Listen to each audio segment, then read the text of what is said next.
سلام آقا، داری فیفا شرطی بازی میکنی؟ رفیق کسکشت ازت جلوه. دقایق آخر بازی مادر قبر 5 دقیقه یه بار بهت میگه اداد شرط آماده کردی یا نه. اونجا بهش میگی داش کس اگه گفتنی بود فکر کنم الان پادشاه بودی. این که گفتی استاپ بزن. اینجا با باید تاکتیک هانس فلیک ننه آموزو سکیم کامبکی آمجوقی استفاده کنیم. حالا چجوری استفاده کنیم؟ میزنیم رو تاکتیک ترکیب 3-4-3 فلت، ترکیب 3-4-3 فلت، سبک بازی کانتر ضد حمله، عمق تو 95 میبری بالا. این باعث میشه ننش آغزوا بشه. پریلورزا دو تا هافک بغلی ها اینساید فوروارد، اینساید فوروارد، مهاجم نوک تارگت فوروارد، دو تا هافک عقبی ها رو میذاری پلی میکر. میای بیرون احتمالاً مادر قبه بخواد وقت تلفی کنه. اگه احساس کردی میخواد وقت تلفی کنه میای چیکار می‌کنی؟ پد بغل یکی به سمت بالا یکی به سمت چپ، تیم پرس فعال میشه. حالا اگه دیدی بازیکنای مادر جنده جلو نمیرن، یه دونه بالا میزنی یه دونه پایین میزنی، گتینگ باکس فعال میشه، یعنی گو میخوره کسی عقب وایسه.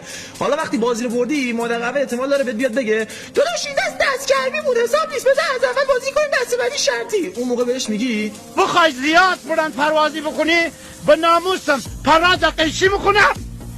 هم خروسای محله دانه است بزنن کونت.